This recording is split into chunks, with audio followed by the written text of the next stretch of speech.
La démographie va devoir être gérée de façon extrêmement responsable au XXIe siècle.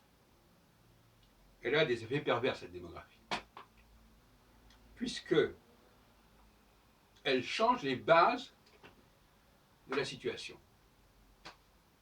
La plupart des situations qui ont été abordées ne tiennent pas compte de la démographie, que ce soit en Israël, que ce soit en France. La démographie conduit à perdre le contrôle de la situation. Bien plus que cela, et j'en avais déjà parlé il y a longtemps dans une conférence qu'il avait donnée à la Sorbonne en 90, je crois, à savoir que les raisons de l'immigration, par exemple, qui sont conscientes au niveau de la première génération, ne font plus sens au niveau des générations suivantes. Comme dans le cas d'Israël, il y a des gens qui sont arrivés en Israël, qui avaient conscience de ce qui s'y passait, de l'enjeu dont ils étaient partie prenante, mais leurs enfants et petits-enfants, eux, ils ne voient pas les choses comme ça. Ils ne voient pas les choses dans la diachronie, ils voient les choses dans la synchronie. Il n'y a plus de diachronie.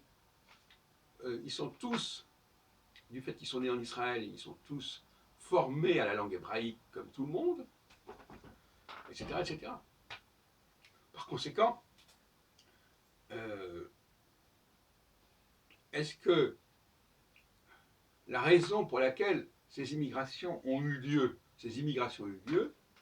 est-ce qu'elle fait sens pour leurs successeurs, pour les descendants de ces immigrés?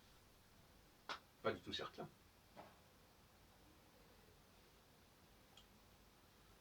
Je viens d'écouter sur France Culture une émission qui disait que entre 1930, je crois, et d'aujourd'hui, la population immigrée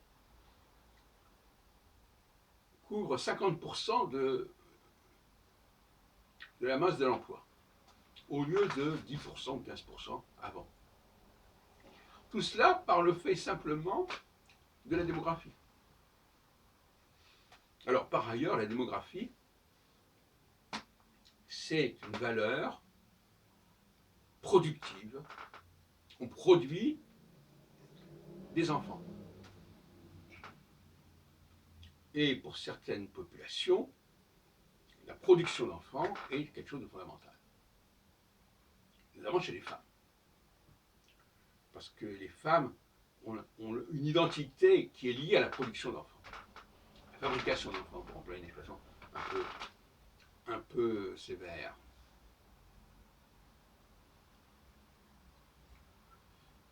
Par ailleurs, on est dans le processus de multiplication.